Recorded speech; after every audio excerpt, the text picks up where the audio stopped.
Bienvenidos y bienvenidas a este nuevo contacto en el marco de la consulta por la calidad educativa a nivel internacional. En esta oportunidad conversaremos desde Puerto Rico con Rubén Estremera.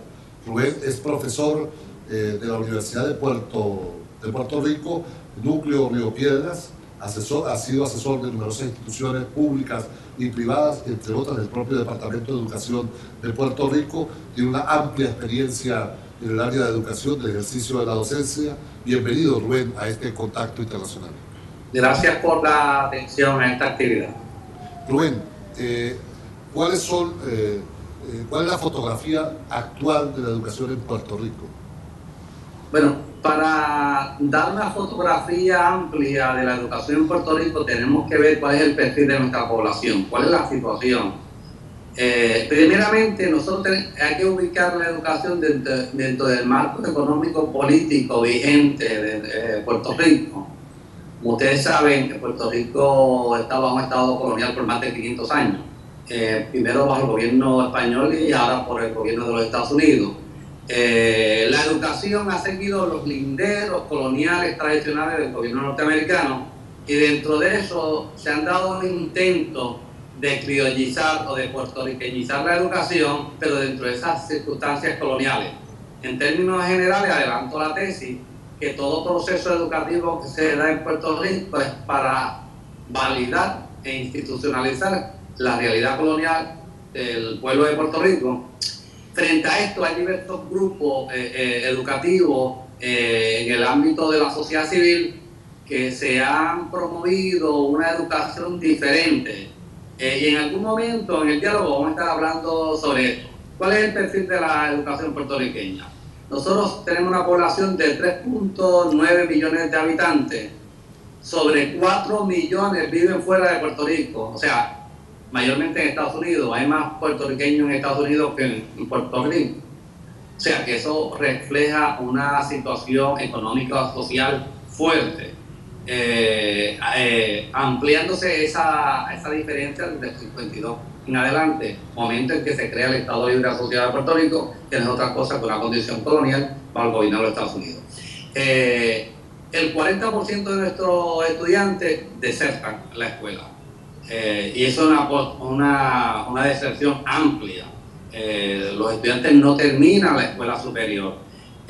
Aunque nosotros tenemos el promedio más alto de educación posiblemente en América Latina, tenemos el 98% de nuestros estudiantes van a la escuela.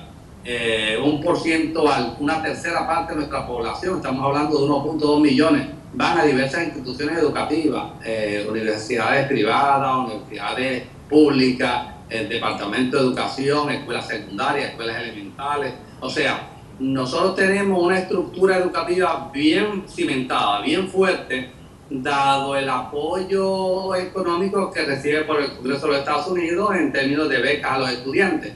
Y eso ayuda. Tenemos un presupuesto del Departamento de Educación alrededor de casi 4 billones de dólares, sin contar los 1.5 billones que tiene la Universidad de Puerto Rico. O sea, que si hablamos entre los dos, estamos hablando de casi 5.5 billones de dólares en la educación. Tenemos un énfasis en un currículo que da atención a las cuestiones técnicas, a las cuestiones pragmáticas. Se desvaloriza todo análisis de la educación liberal, por ejemplo, el desarrollo del pensamiento, el pensamiento crítico. Se desvaloriza toda la cuestión de historia, la historia nacional del pueblo de Puerto Rico.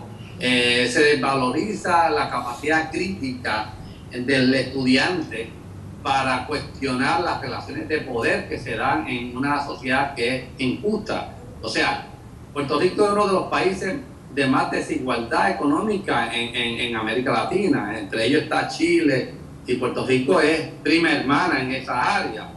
Aunque nosotros tenemos un ingreso per cápita de los más altos en América Latina, estamos hablando de alrededor de $23,000 por año, la pobreza llega a un 40%, así que podemos ver que la educación que se fomenta en nuestra sociedad es una educación dirigida a formar educandos para mantener las maquinarias, las estructuras económicas, todas las corporaciones norteamericanas en Puerto Rico, y se desvaloriza todo eso. Imagínense si nosotros les enseñáramos a nuestros estudiantes a que cuestionaran los derechos humanos, que cuestionaran las relaciones de poder que se dan entre un empleado y un empleador, que cuestione todas aquellas acciones que sean justas. Esto a las empresas privadas no les interesa, por eso quien ofrece usualmente las recomendaciones para cambios curriculares es la Cámara de Comercio. Y yo puedo enviar un informe donde la Cámara de Comercio presenta como en 10 áreas recomendaciones educativas, y si uno analiza esas 10 áreas, vemos que el enfoque es una visión técnica desvalorizada de una cuestión ética social. Así que nosotros tenemos, aunque tenemos un fuerte contenido educativo y hay proyectos educativos innovadores muy buenos, o sea, muy buenos. Tenemos como 6 o 7 proyectos en diversos pueblos de la isla, muy buenos, pero que provienen de la sociedad civil, que se alejan un poco de la que ofrece el Estado. Hubo un momento en el 70 y pico, 80, donde el Estado asumió una postura más clara y nosotros pudimos impulsar unos proyectos de pensamiento crítico, el pensamiento de Faz Borda, el pensamiento de Pablo Freire, el pensamiento de un sinnúmero de pensadores latinoamericanos que le dio fortaleza a nuestra educación, pero ese proceso con gobiernos asimilistas, con una visión norteamericana de la educación, fueron desvalorizando ese proceso. Aún así, ese proceso sigue en algunas escuelas, y si a ustedes les interesa podemos hablar de algunos de esos proyectos educativos. Así que esa es la circunstancia actual. Bueno, actualmente los maestros están, yo diría, como en guerra con el Estado. Precisamente de eso te iba a preguntar. La Federación de Educadores de Puerto Rico está muy activa precisamente contra la ley 140. Es correcto.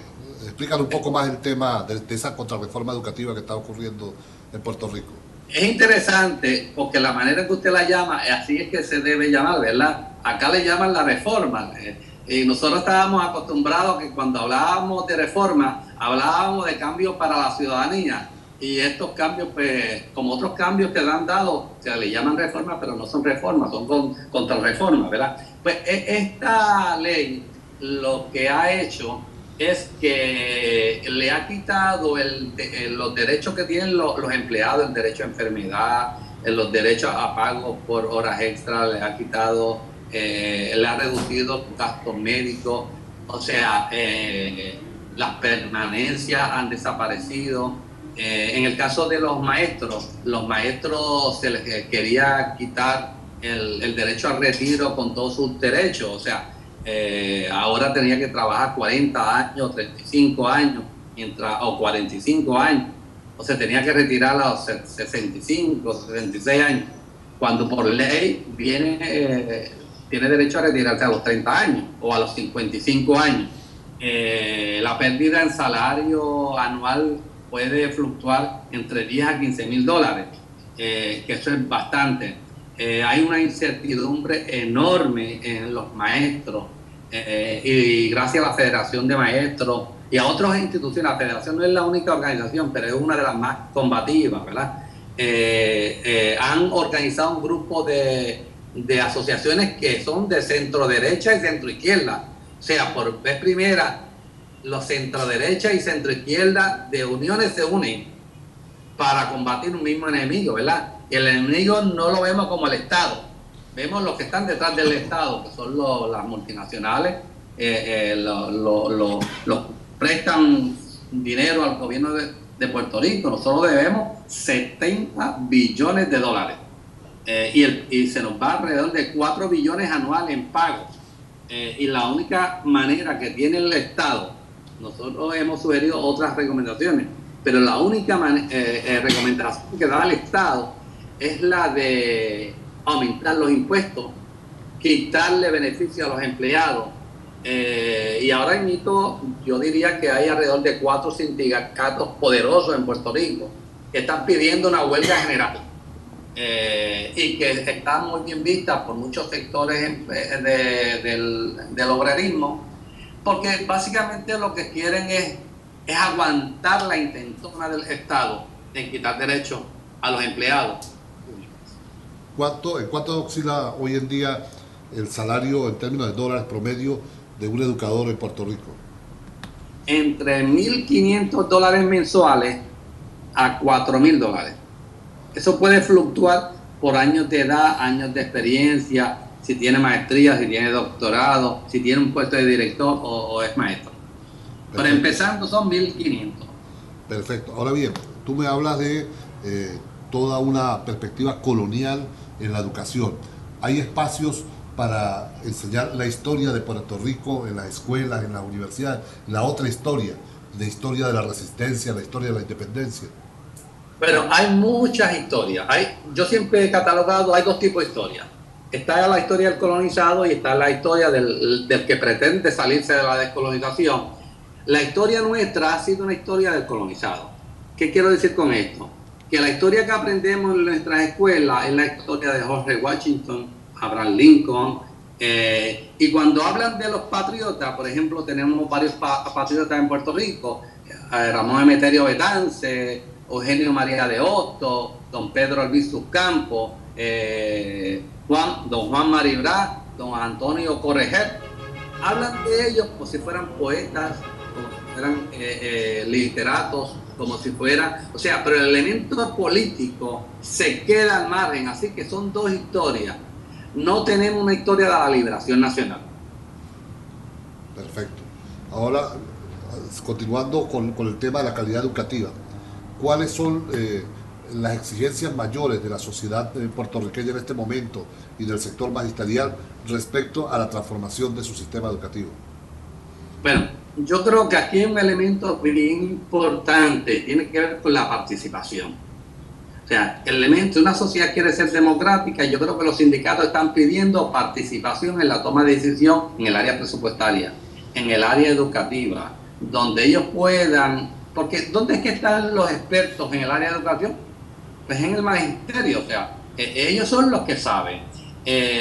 Por ejemplo, se debe propiciar, entre uno de los retos que tenemos, es que en la educación haya todo un planteamiento educativo, la ciencia, las matemáticas, la historia, en los cursos humanísticos, que haya un planteamiento sobre el pensamiento crítico. Que se retome esa idea, que en el 78 y en el 80 se planteó en la ley, y que se retome, pero que no que se hable de pensamiento crítico light, el pensamiento pragmático norteamericano que le llaman pensamiento crítico, por ejemplo el de Dewey, que le llaman pensamiento crítico. No estamos hablando de eso. Eso no está mal. Lo que estamos diciendo es que tenemos que retomar el pensamiento crítico donde podamos hacer visible lo que es invisible. Podamos rescatar aquellas ideas que propician la desigualdad social, la lucha de género, la inequidad social.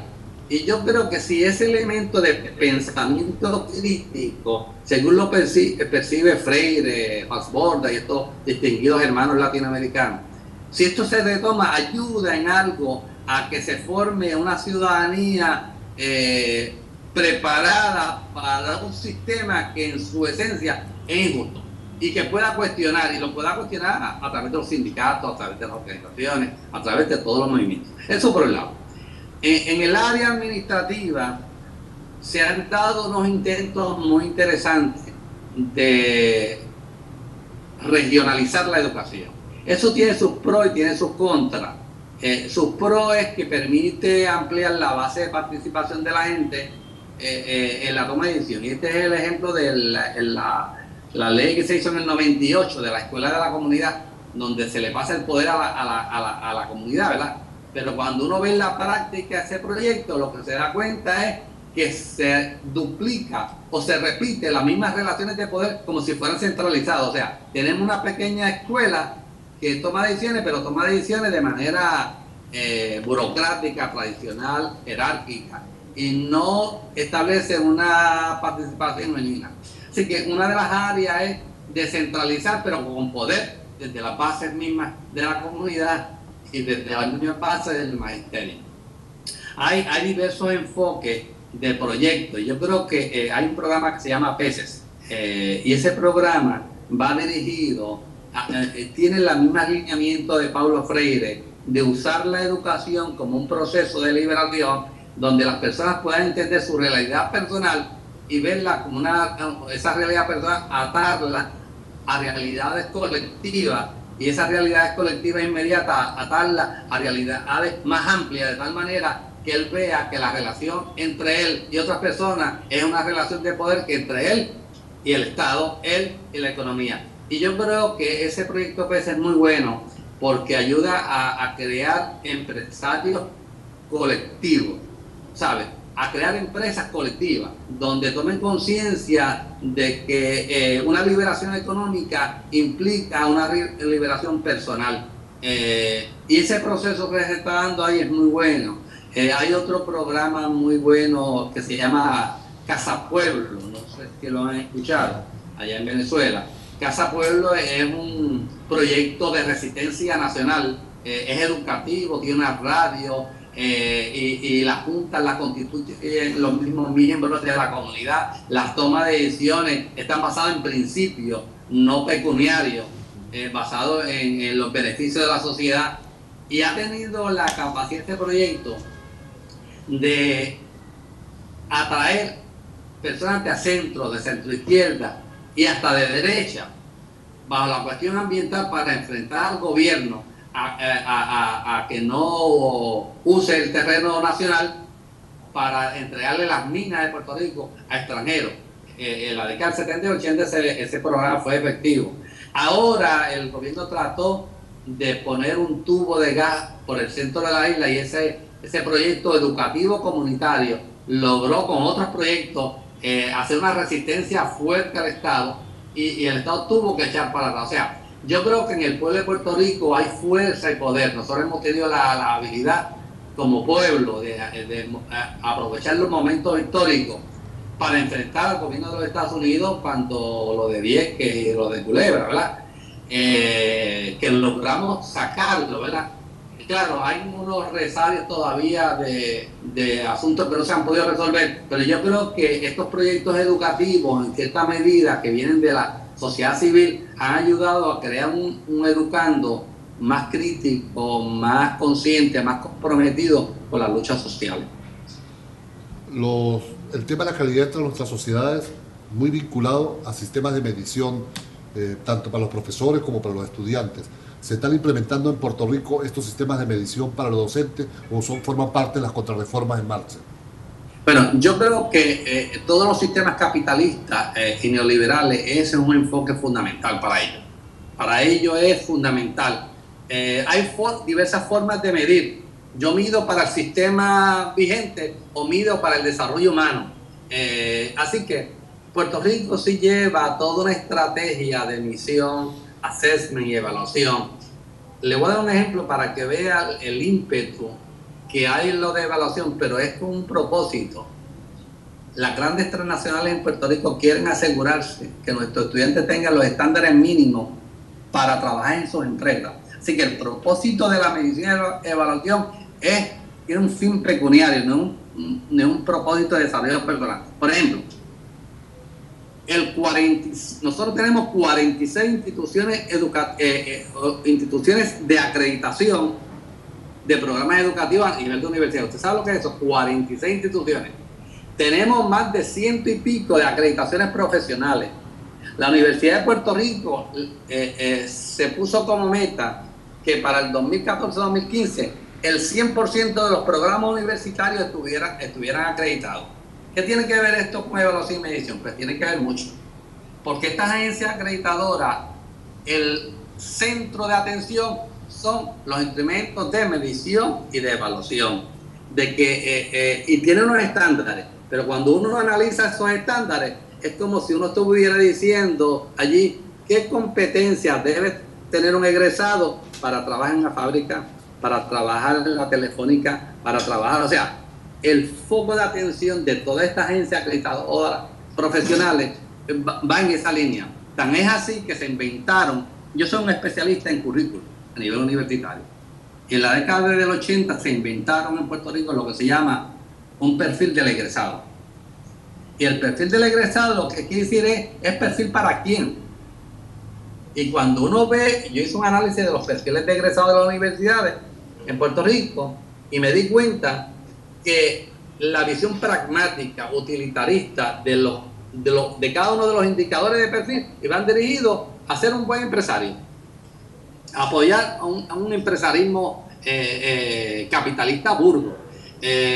Así que en el proceso de asesoramiento que yo he dado a las instituciones, me monto sobre el perfil, porque hay que tenerlo, es una reglamentación establecida. Me monto sobre el perfil para tratar de crear un perfil social, colectivo, de conciencia crítica, y eso, pues, dentro del mismo monstruo, uno puede ir transformando el monstruo para darle una línea más de conciencia social. Así que yo diría, en Puerto Rico la estrategia se llama assessment, no sé si allá en nuestros hermanos, bueno, yo hasta escribí un libro sobre eso, ¿verdad? De cómo se debían evaluar, pero desde una perspectiva liberadora, de cómo se debía usar la evaluación y el assessment en los programas académicos, en las instituciones, a nivel administrativo, a nivel de la enseñanza y el aprendizaje, y a nivel de los servicios de apoyo. Pero yo, en términos generales, yo diría que en Puerto Rico hay mucho dominio en las instituciones, en esa área. Lo único que su propósito es cuestionable. Pero en términos técnicos hay mucho conocimiento en esa área. Puerto Rico, Cuba y América Latina tienen una tradición común, que se expresan luchas a través del tiempo, pero también una cultura. En Venezuela, Puerto Rico vuelve a estar en vigencia culturalmente a partir de Calle 13, de la música. Sí, nuestros hermanos de Calle 13, sí. En Calle 13 contó un discurso precisamente de palmar con los jóvenes. Conocimos a Calle 13 la fatídica noche de la muerte de Filiberto Ojeda, pero después, con su canción en homenaje a Filiberto, pero después de eso hemos conocido una Calle 13 que logra empalmar con la juventud profundamente, con sus letras, con su ritmo. ¿Cómo están valorando la educación en Puerto Rico, todo el tema de la transformación cultural de los jóvenes? Mire, el elemento cultural se convierte en un elemento fundamental en Puerto Rico. Déjeme darle un retroceso histórico. En 1952 el Estado Libre Asociado se montó en un sistema un poco controversial. Luis Muñoz Marín fomentó el desarrollo de una cultura nacional y, por un lado, fomentó una cultura de dependencia política. Era como algo como contradictorio, pero se fomentaba el desarrollo de la puertorriqueñidad, del uso de la bandera de Puerto Rico, de un sinnúmero de elementos, que eso gustó en la población, pero por otro lado enseñó que eso se podía dar dentro de una condición colonial. Así que el concepto de cultura que se ha desarrollado en Puerto Rico ha estado mediado por una lucha y una tensión constantemente entre lo político y lo cultural. ¿Qué pasa? Que en Puerto Rico hay lo que ahora retiene todo el movimiento estadista. Cuando digo estadista me refiero al movimiento de ciudadanos puertorriqueños que quieren ser americanos, quieren pertenecer a los Estados Unidos. Lo único que, una de las fuerzas que más está afectando a ese intento es la cultura. Y es una cultura que Calle 13 la ha podido recoger muy bien de resistencia. Porque hay diferentes tipos de cultura, ¿verdad? Está la cultura de la tradición continua, al uso de la vestimenta, uso del lenguaje, la artesanía, toda una cultura folclórica, ¿verdad? Pero hay una cultura de valorar lo nacional, por ejemplo el idioma. Para nosotros el idioma se ha convertido en una estrategia de resistencia. Y en Puerto Rico hasta los conservadores hacen hincapié en la buena expresión, en la buena escritura en español. Y hay como una euforia en los jóvenes en tener la banderita de Puerto Rico puesta en el sombrero, puesta en la camisa, puesta en los pantalones, que algunos han considerado que algunas veces como medio esquizofrénico.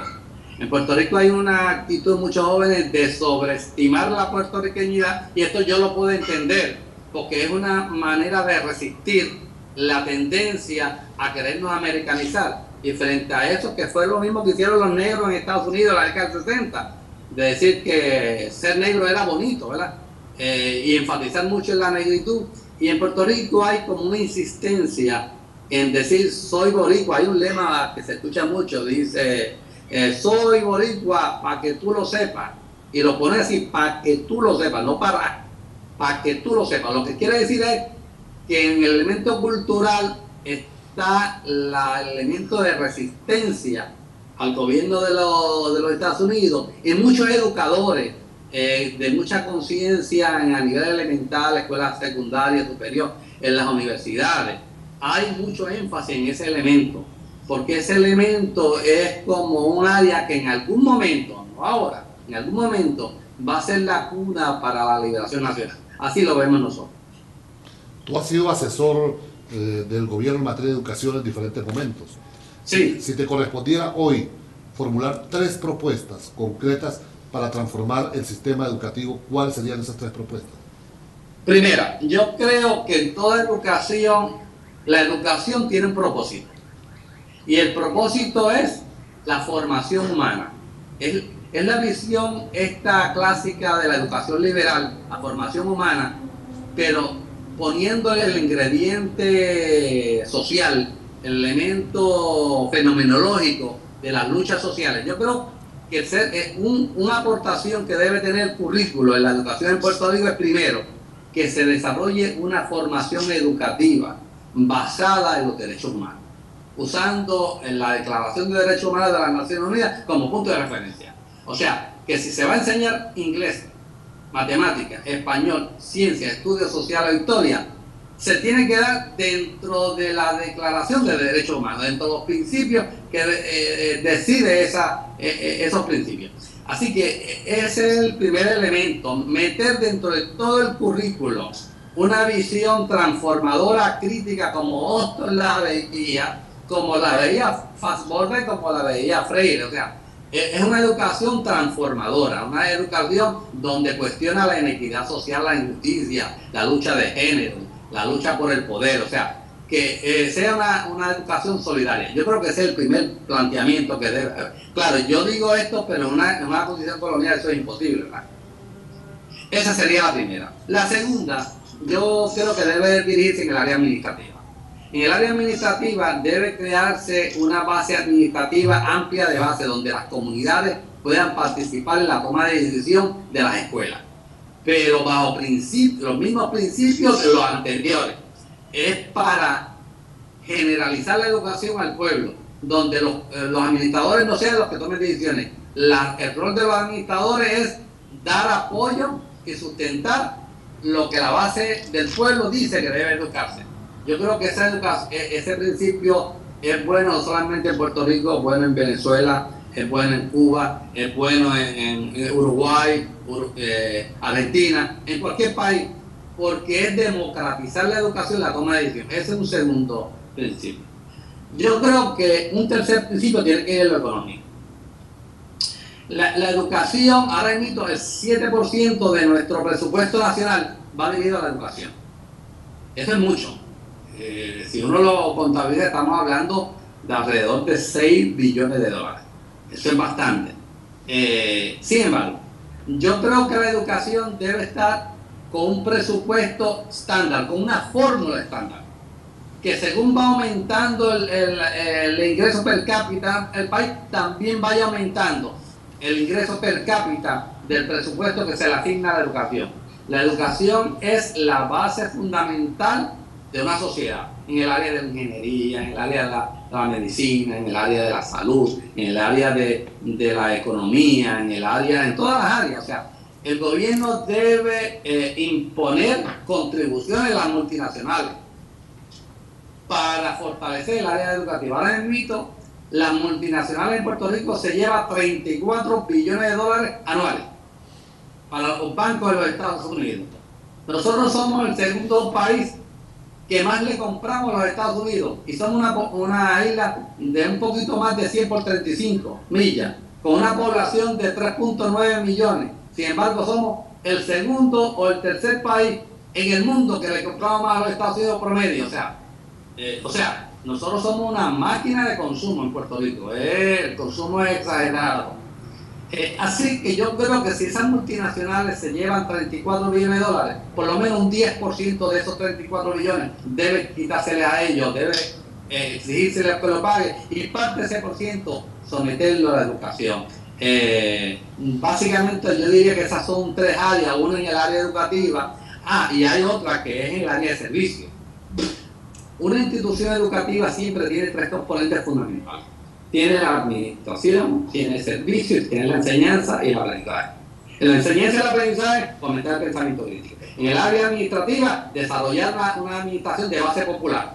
En el área de servicio, establecer una relación de servicio entre estudiantado, administradores y docentes, donde lo más importante sea la enseñanza y el aprendizaje. Ahora mismo, si yo he analizado algunas instituciones educativas y tiene esos tres componentes, y el área que más presupuesto algunas veces tiene desproporcional es el área administrativa y de servicio.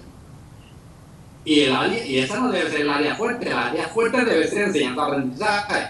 Y entonces los servicios están como desconectados de la base. Es como si hubieran unos expertos diciendo estos son los servicios que se deben dar, y los jóvenes le están diciendo no, los servicios son estos. O sea, así que el área de servicio tiene que democratizarse, porque hay toda una visión burocrática del servicio que se desconecta de las bases comunitarias y de las bases de aprendizaje.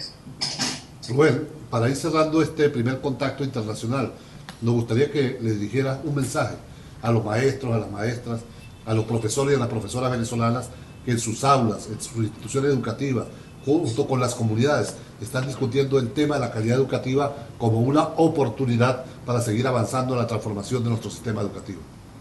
Sí, a nuestros hermanos venezolanos, primeramente nosotros estamos, los educadores de conciencia crítica en Puerto Rico, estamos muy pegados, muy conscientes de lo que está pasando en Venezuela. Estamos muy aliados a los educadores y a los obreros, bueno, a la población en general, contra la intentona del gobierno de los Estados Unidos de derrocar al gobierno de Venezuela. Y nosotros estamos comprometidos con el pueblo contra esa injusticia que ellos han hecho en América Latina por todos los países. Lo han hecho en Puerto Rico, en Panamá, en Uruguay, en todos los países. Yo creo que uno de los instrumentos que tienen los educadores es la conciencia. Tienen un rol porque tienen el contacto directo con los aprendices. Es analizar, usar esos planteamientos, esas situaciones que están pasando en Venezuela y utilizarlas como instrumento para hacer visible lo que es invisible. El sistema está utilizando la televisión, la radio, la promoción, y acá usted lee en Puerto Rico sobre Venezuela y parece que los que están mal son los obreros, quienes están mal son los maestros, y la educación la debemos utilizar para transformar esa visión, o sea, pero transformarla desde una perspectiva crítica. Los educadores tenemos que ser humildes, tenemos que tener una humildad intelectual de acercarnos a los estudiantes como un aprendiz para hacer visible lo que es invisible, ver cuáles son los que tienen el poder y cuáles son los que no lo tienen, cuáles son los injustos, qué es lo que es injusto y qué es lo que no es injusto. O sea, así que yo le digo a nuestros hermanos educadores que aprovechen los momentos de crisis. Los momentos de crisis son los momentos que definen a los pueblos. Y yo creo que ustedes están en su mejor condición, igual que en Puerto Rico, para crear conciencia crítica a nuestros educandos, para llevarnos a un nivel más alto de integración social, más alto de equidad social. Si eso ustedes lo pueden lograr, nosotros muy solidarios estaríamos con ustedes. Muchas gracias a Rubén Estremera. Hoy conversamos con él desde Puerto Rico. Rubén es profesor de la Universidad de Puerto Rico. Gracias por participar en este contacto internacional en el marco del debate de la calidad educativa. Gracias, Bonilla, y esperamos compartir en algunos momentos experiencias parecidas. Y como siempre, recibir el apoyo de ustedes, del pueblo venezolano, para la liberación nacional del pueblo de Puerto Rico.